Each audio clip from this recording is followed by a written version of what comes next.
Sir, step back from the garage. We have reason to believe this property contains stolen goods. The police officer's voice cut through my Saturday morning like a chainsaw through silence. I was still holding a garden trowel, kneeling in front of my tomato plants, wearing muddy gloves and a confused expression. I blinked twice as 2 patrol cars parked crookedly across my driveway, and an officer, hand already near his holster, approached with purpose. Standing just behind them, smirking with folded arms and her usual pair of oversized sunglasses, was Karen, the HOA president with a personal vendetta and a walk that screamed courtroom drama. I looked from the cops to her and said the only thing that made sense at the time. Stolen what? What should have been a peaceful morning in my suburban sanctuary turned into a neighborhood crime scene in under 5 minutes.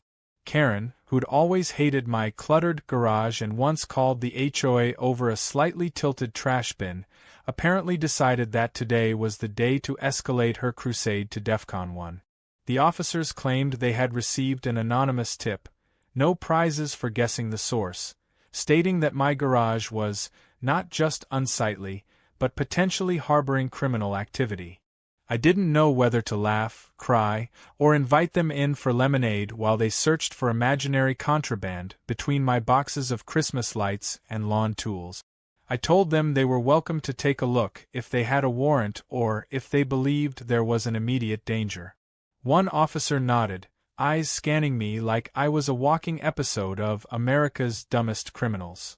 I sighed and led them to the garage door, fumbling for my keys, trying to ignore Karen's gleeful whispering to her fellow HOA board member, who had inexplicably tagged along with a clipboard like this was some sort of home inspection game show. The lock clicked open, and I lifted the creaky garage door. It was exactly as I left it, organized chaos. My workbench on the far side was littered with half-finished projects, boxes labeled camping gear, old wires, and paint samples were stacked along the wall. A broken ceiling fan blade dangled precariously above a red wagon full of tennis balls. In short, it was a garage. A real, working garage. Not some showroom for better homes and gardens. But then, something changed. One of the officers stepped deeper in, paused, and crouched down near the back wall. "Sir," he called, "what's in these crates?" He gestured to a pile I hadn't really paid much attention to. A few boxes under an old tarp I assumed were just leftovers from when I'd helped a friend move months ago. I shrugged and walked over. The crates weren't mine, not labeled like my others.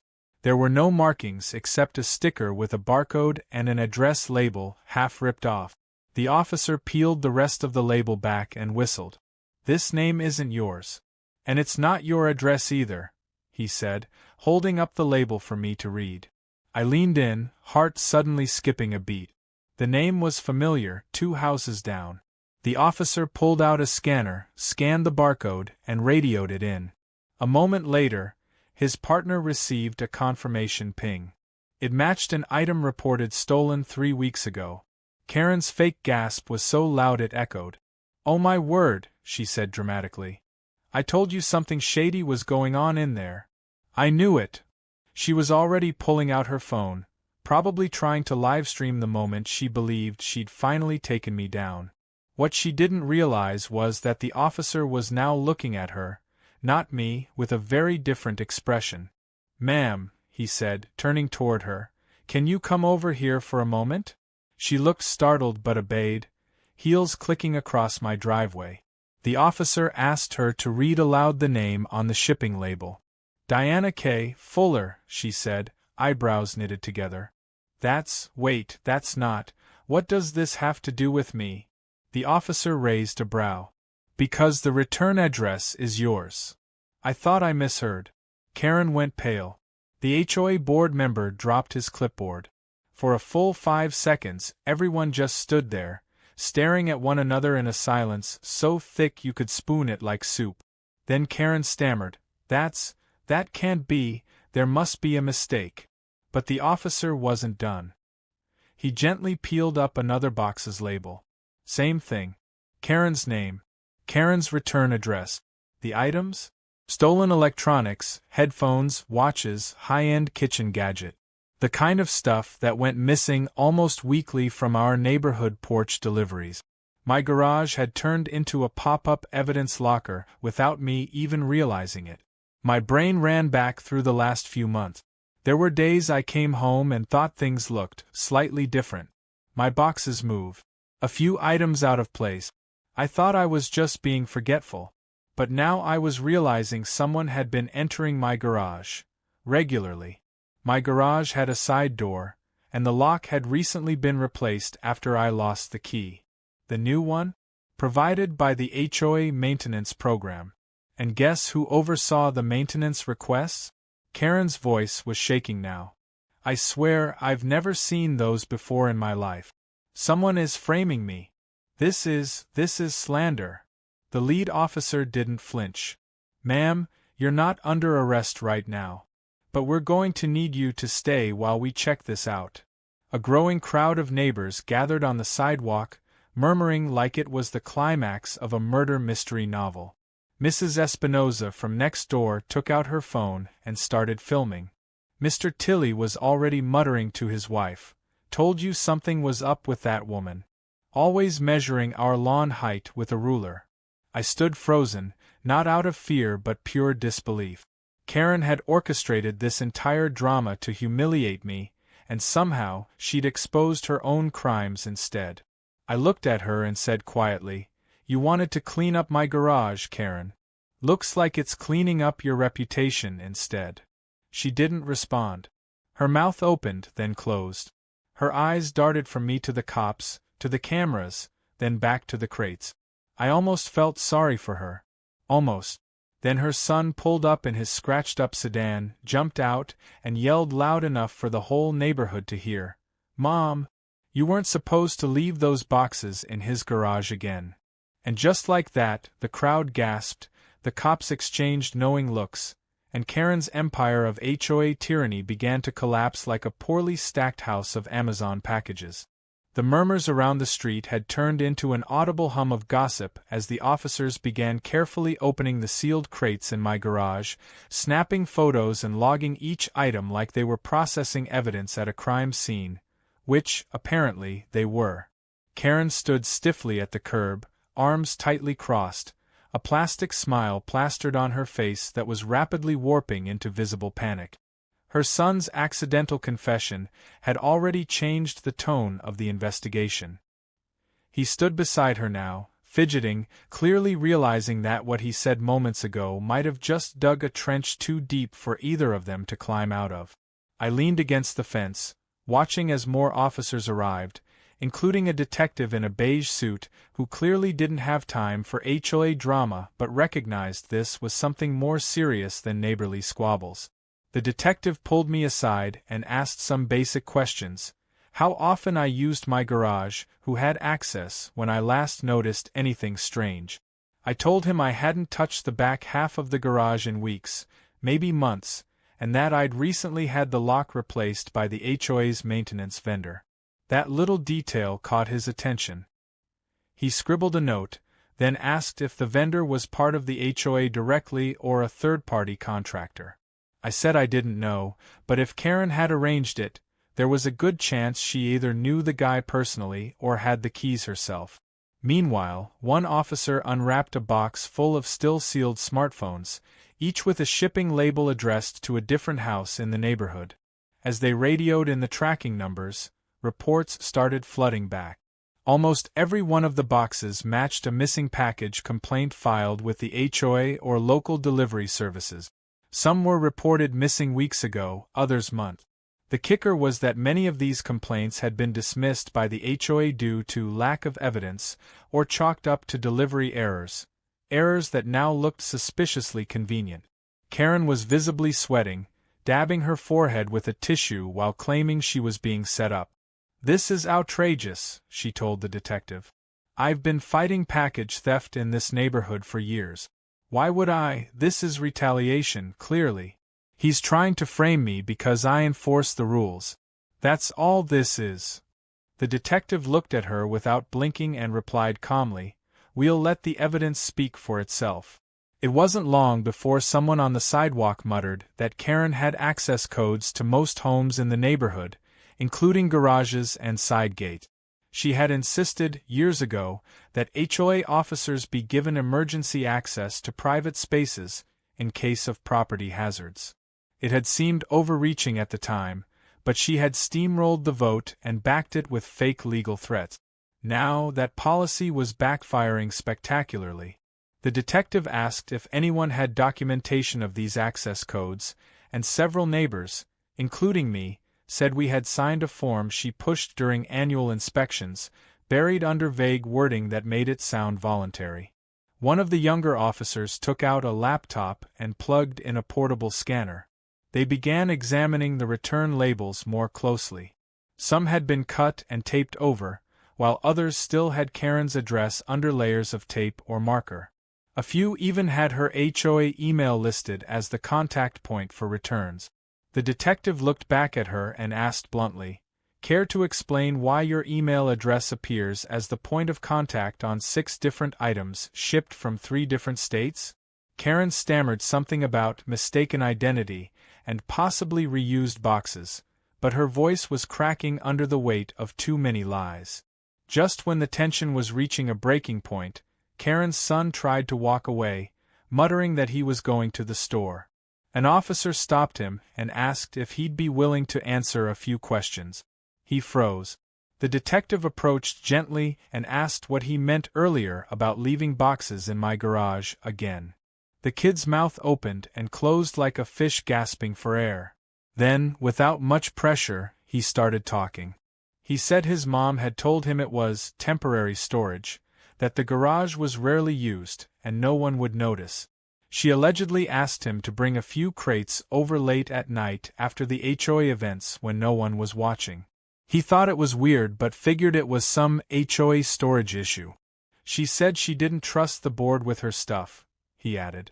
That line made the detective pause. By now, the neighborhood was fully outside, watching with the kind of attention usually reserved for parades or fireworks. Phones were out. Videos were streaming. The drama had become a public event. The HOA board members were nowhere to be seen, except one woman, Ms. Lathrop, who stayed on the edge of the driveway, arms folded tightly, eyes darting from the officers to Karen with a pale, shaken look. I noticed her inch closer to one officer and whisper something. Moments later, she handed over a small folder of papers. Curious, I stepped closer as the officer opened it. It was a copy of internal HOA emails, printed and highlighted. The emails were explosive. Karen had proposed removing security cameras from the back entrances of homes due to privacy concerns, pushed to disable certain resident garage cameras during maintenance, and had requested override codes for emergency inspections without alerting residents. The detective's brows went up. These weren't just bad policies. They were signs of calculated manipulation. Another officer came out of the garage holding a device I hadn't seen in years. A handheld RFID reader. The officer said it was used to spoof garage openers. Found this taped under one of the tarps. That made Karen's son speak up again. She got that off eBay, he said. Said it was for emergencies. The officer asked why it was hidden under stolen packages. He didn't have an answer. By the end of the day, the detective ordered a search of Karen's home. Officers escorted her there as the crowd parted. People whispered and filmed. Some clapped sarcastically.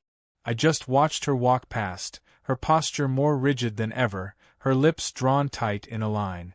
She didn't look at me, but I could feel the fury boiling behind those oversized sunglasses. This wasn't just a neighborhood squabble anymore. This was serious. When the police cruiser pulled out, her son trailing behind in silence, the entire street exhaled in relief. Neighbors gathered around me and started asking questions, patting me on the back, sharing stories. Turns out, I wasn't the only one who had suspected something strange, but no one wanted to take on the HOA president. She had power, legal threats, and a tongue sharper than any lawyer. But now the mask was cracking. That evening, I checked the garage once more. With the crates removed and the police tape fluttering slightly in the breeze, it felt like the space had finally been reclaimed. I stared at the empty floor and thought, Karen used my garage as her hiding spot. But she forgot one thing: when you hide dirt in someone else's house, eventually they clean it out. The sun had barely risen the next morning when the police returned, this time not just with cruisers but with unmarked vehicles and officers in plain clothes. Karen's house, once the pristine centerpiece of the cul-de-sac with its symmetrical hedges and boastful seasonal decorations, was now surrounded by flashing lights and silent professionals carrying gear that didn't look like it belonged in your average neighborhood dispute. The detective from the day before stood by as a warrant was read aloud, then nodded toward the front door. Officers moved in with a quiet efficiency that told everyone watching this was far more than a petty theft case. Karen wasn't outside yet. Curtains were drawn, lights off, but the world had already caught on. This wasn't going away. Neighbors gathered again, though this time they kept a respectful distance. The street felt like a courtroom now, every whisper a verdict, every stare a closing argument. I stood in my driveway, arms folded, eyes locked on the front of Karen's house, wondering what they would find. I didn't have to wait long. After 15 minutes, 2 officers emerged carrying bins wrapped in evidence tape. Another followed with what looked like several thick binders and a laptop. One of them stopped beside the detective and quietly handed over a USB stick. Whatever they'd found, it was digital too. The crowd gasped when an officer walked out holding what was unmistakably a fake police badge. Silver, oversized, and shining in the morning light. It wasn't just a costume accessory. It had Karen's name on it, and it looked legitimate enough to fool the average person at a glance. That explained a lot. Rumors had swirled before about Karen pretending to be undercover HOA enforcement and threatening people who questioned her authority. No one had proof, but now the lies were turning solid. Then came the bins. 3 large plastic containers marked in Sharpie with words like electronics, returns, and fix later. Inside them were dozens of stolen packages, each with their original shipping labels either half-torn or covered with black tape. A few still had gift notes tucked inside, birthday presents, holiday deliveries, even one that said, "Congratulations on the baby." All of them had been pilfered and sorted like items on warehouse shelves. Karen's garage wasn't just storage. It was a fully functioning redistribution system for stolen goods. As the evidence mounted, the detective waved over the HOA treasurer, who had just arrived looking sick to his stomach. He admitted, after only a little pressure, that Karen insisted on overseeing lost package complaints herself. She had told the board it was to speed up resolutions and improve the HOA's reputation.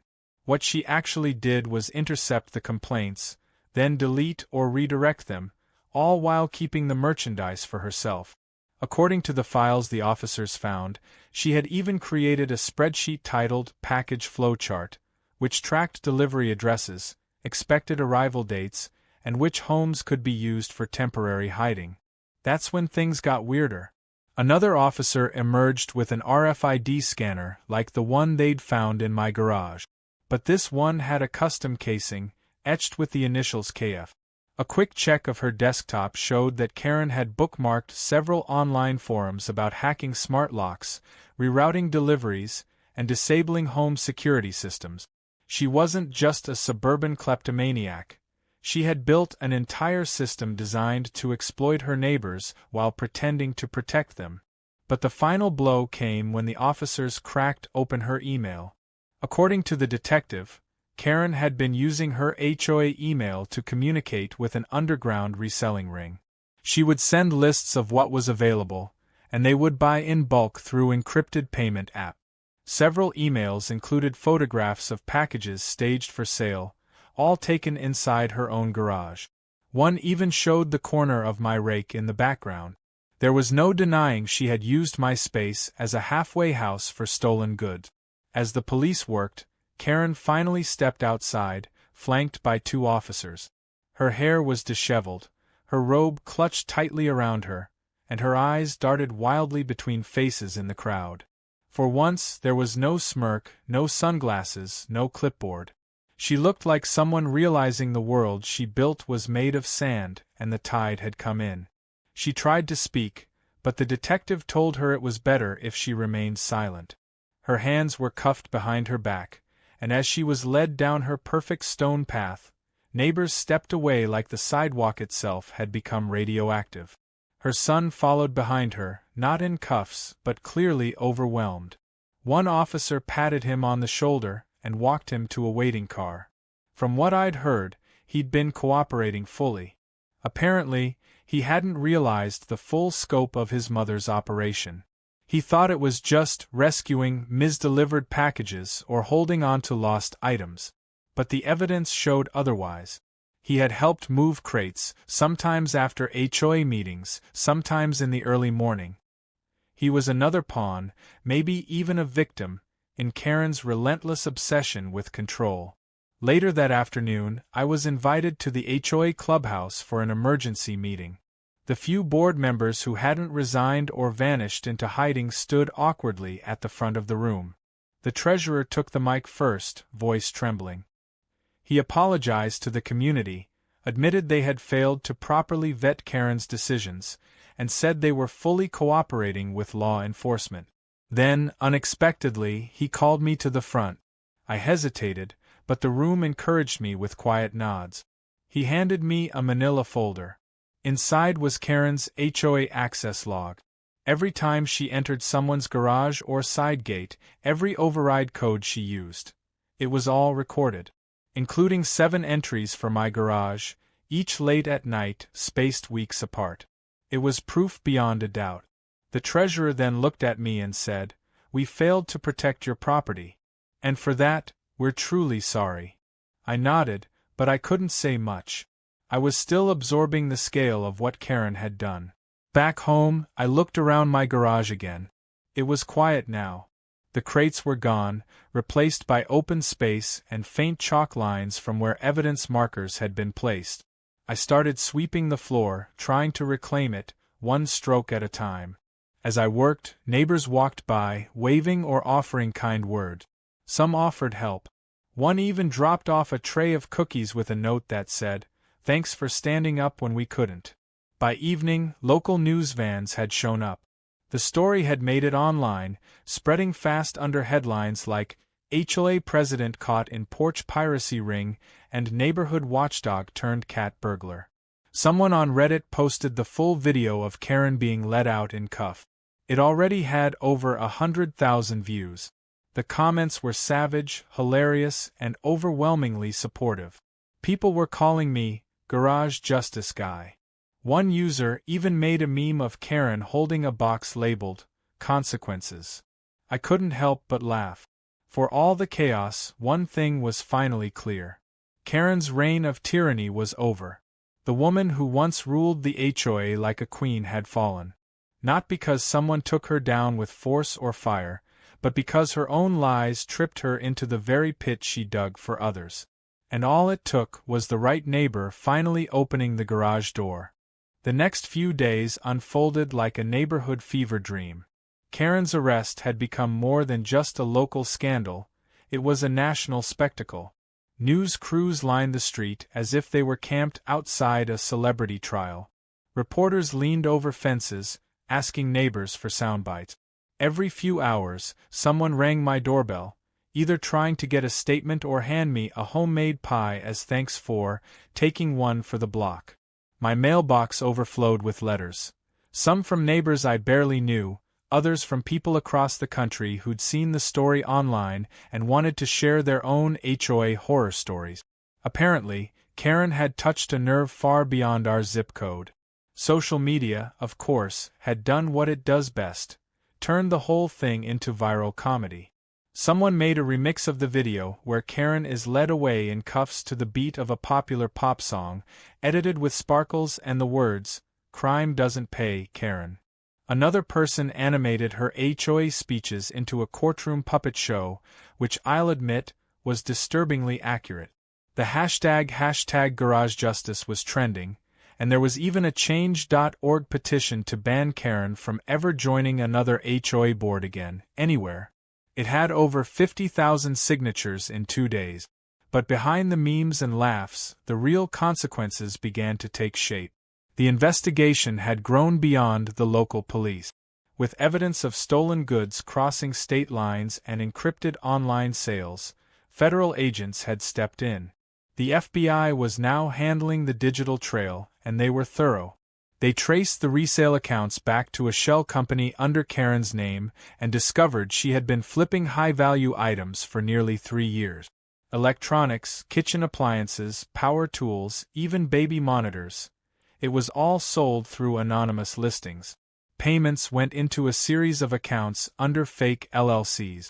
For someone who lectured people about the proper height of hedges, Karen had run a surprisingly complex criminal operation. A special town hall was called to discuss the fallout. It was held at the high school gym to accommodate the turnout. People filled the bleachers, buzzing with questions. The HOA board, what was left of it, stood sheepishly at the front, flanked by legal counsel and red-eyed from a week of damage control. I sat near the back, trying to stay out of the spotlight, but when my name was mentioned, the crowd erupted into applause. I didn't stand. I didn't wave. I just sat there, stunned that this strange twist of fate had turned me into a local symbol of standing up to HOA tyranny. The board's attorney gave a full report. They admitted failures in oversight, misuse of authority, and intentional suppression of resident concerns.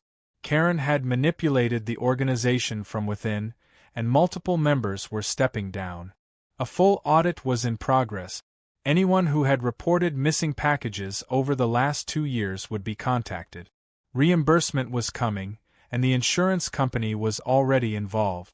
Karen's actions had voided multiple HOA liability clauses, and now the association itself was liable for civil claims. Then came the part no one saw coming.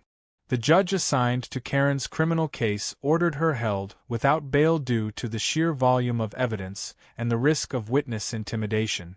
Her house, once a symbol of neighborhood perfection, was seized as part of the asset forfeiture process. Vehicles, bank accounts, and even a storage unit in the next county were all frozen.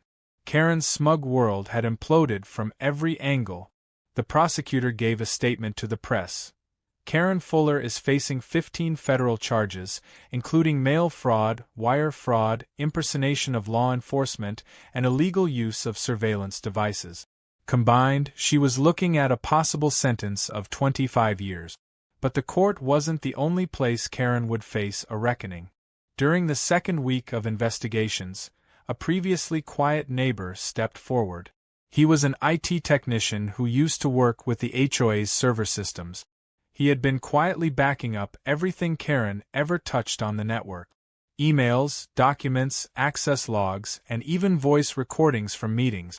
Turns out, Karen recorded HOA meetings without telling anyone, and in one of them, she bragged about keeping the neighborhood in check by any means necessary. She mentioned specific names, laughed about people's packages going missing, and made jokes about residents being too stupid to notice. That tape leaked to the public, and it destroyed any remnants of sympathy that might have lingered. Around that same time, I received a subpoena. The prosecution wanted me to testify, not just as the person whose garage had been used as a stash site, but as a representative of the community. I wasn't thrilled about public speaking, especially in court, but I knew I had to. On the day of the hearing, I wore a plain shirt and jeans. No suit, no show. I stood at the witness stand and told the truth.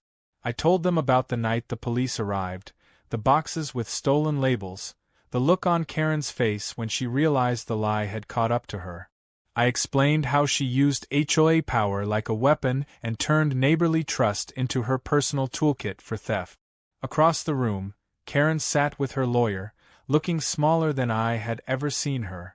Gone was the woman who strutted with a clipboard and corrected holiday decorations. In her place sat someone who looked like they hadn't slept in weeks. Her hair was flat, her eyes dull, and her shoulders sagged with the weight of her own undoing. She didn't say a word. She didn't even look at me. The trial lasted only 5 days. The jury returned with a verdict after 2 hours, guilty on all counts. Sentencing was set for later, but the judge didn't wait to speak plainly. He said Karen had betrayed the public trust, violated the sanctity of her neighbors' homes, and weaponized a community institution for personal gain. He called her actions predatory and cold. Then he ordered her to be remanded into custody until sentencing. The courtroom burst into whispers. Karen stood, hands shaking, and was led away once again. After the trial, a few reporters approached me in the parking lot. One asked what I would say to Karen if I had the chance. I paused, thought about it, and said, maybe next time she should have worried more about what was in her own garage. The clip made it onto the local news, and apparently someone turned that line into a t-shirt. Back home, the community had changed. The mood was lighter. Neighbors who used to keep to themselves now talked across fences. Someone started a block party planning committee. The HOA reforms were in full swing, with a new board voted in, and one of the first motions they passed was to permanently eliminate Karen's emergency override policy. Another motion established resident oversight for all HOA actions. People were taking back their neighborhood. I didn't ask for any of this. I didn't want the attention. But sometimes you don't get to choose when your garage becomes a battleground. Sometimes the only thing you can do is open the door, shine a light inside, and let the truth do the rest. Weeks passed, and the neighborhood slowly returned to something resembling normal, though normal now meant people waving more often, smiling without suspicion, and talking openly about things they used to whisper. The street where I lived no longer felt tense or under silent surveillance. Gone were the days when residents adjusted their porch lights or angled their security cameras just right, always wondering if Karen was watching, judging, or planning her next act of control. Her house sat empty, the windows dark, the lawn slightly overgrown. A foreclosure sign eventually replaced the custom flagpole she once used to fly seasonal banners that read things like "Pride in property starts with you." Now it was just another shell in a street learning to breathe again. The sentencing hearing came at the end of the month. I didn't plan on attending, but the DA called me personally and said my presence mattered. So I went. This time, the courtroom was quieter, more solemn.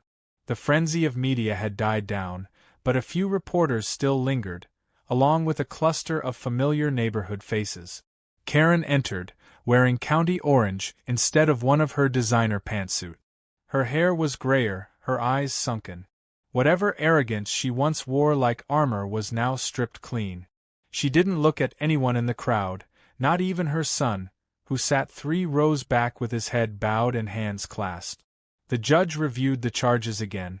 Mail fraud, wire fraud, impersonation of an officer, unlawful surveillance, conspiracy to commit theft, and several counts of burglary. The total added up to over 2 decades of potential prison time. The prosecution pushed for the maximum. They highlighted how Karen abused her position of trust, how she used her authority to isolate and exploit residents, and how she had no remorse. Her defense attorney tried to argue stress, personal debt, and even trauma from a previous burglary that supposedly made her obsessed with neighborhood safety. But no one bought it. Not even Karen, who sat still, eyes hollow, as her past was torn apart piece by piece. When the judge finally delivered the sentence, 18 years with the possibility of parole after 12, the room was dead silent. Karen nodded once. That was all. No outburst, no dramatic denial, just a resigned nod like she'd already known how this story ended. The bailiff led her away again, and just like that, she vanished from the world she once ruled. Her name would be scrubbed from the HOA records, her property liquidated, and her position erased like she had never been here to begin with. But the impact she left behind wouldn't disappear so easily. After the sentencing, the prosecutor approached me. He thanked me for staying involved and said my willingness to speak out had changed the outcome. I told him I didn't feel like a hero. I still didn't. I just opened my garage when the cops knocked. He smiled and said, Sometimes that's all it takes to crack everything open. When I got home, there was a package on my porch, this time actually addressed to me. No tampering, no mystery. Inside was a small plaque from the new HOA board, thanking me for unintentional community service. Along with it was a note inviting me to the first official block party in years. I wasn't sure if I'd go, but it made me smile. Things were changing, slowly, but for the better. The board itself had undergone a full restructuring. New bylaws were drafted, transparency measures introduced, and every keycard and access code under the old system had been wiped. Residents now had control over their own entry systems, and a public online portal allowed anyone to view board decisions or file complaints anonymously. It wasn't perfect, but it was a start. One of the new members, a retired firefighter named Grant, approached me a week later with an idea. He wanted to turn part of the old community garden shed, which had fallen into disrepair, into a community tool co-op. A place where neighbors could borrow tools, share hardware, and leave extra materials. He asked if I'd help set up the tech side, maybe install a keypad check-in system, or help manage inventory. I agreed, not because I had any love for HOA projects, but because this one actually made sense. And it wasn't being run by someone with a hidden agenda. As we worked, more people got involved. A couple down the street donated a pressure washer. Another guy dropped off a set of power drills. Someone even brought an old 3D printer. The garage where Karen had hidden her operation was long cleared out and empty now, but mine had become the staging area for this community revival. Funny how something used to commit crimes could eventually lead to connection. One evening, as I was sorting tools, Karen's son showed up at my driveway. I hadn't seen him since the trial. He looked nervous but determined. He asked if he could talk. I nodded and set down a wrench. He apologized, not just for helping move boxes but for everything. He said he always felt something wasn't right but didn't have the guts to speak out. He was scared of what his mom might do or say. He admitted he'd known more than he let on, and he was in therapy now, trying to process it all. I didn't say much. I just listened. When he asked if I hated him, I told him no. Hate wasn't the right word. Pity maybe. Sadness, definitely. But hate? That was Karen's language, not mine. He left quietly, but before he did, he asked if he could donate some of his old tools to the co-op. I said yes. It felt like the right answer. At the block party, I stayed off to the side for a while. Kids ran around with popsicles, old men manned the grill, and someone brought out a karaoke machine that immediately became a disaster. It was messy, chaotic, and a little awkward, but real. People were laughing again, genuinely, not looking over their shoulders for clipboards or fines. I finally wandered toward the center, holding a plate of ribs, and joined the circle. Nobody asked for speeches. Nobody needed heroes. We were just neighbors again. Near the end of the evening, a local artist unveiled something they had been working on in secret, a mural on the community fence. It depicted a clean, open garage with sunlight beaming through, tools organized on the walls, and neighbors helping each other inside. In the background, barely visible unless you looked closely, was a shadow of a woman with a clipboard, standing outside the fence, locked out, left behind. People clapped. I didn't. I just looked at it and felt something settle inside me. Not closure. That word's too neat. But balance. The weight had shifted, and the neighborhood felt upright again. Life moves forward. Karen became a cautionary tale, a warning whispered in jokes and remembered in policy. But the garage? That messy, cluttered space she tried to use for her own gain? It became something else entirely. A symbol. Not of what went wrong, but of what came next. Of how, sometimes, even a mess can be the first step toward making something better.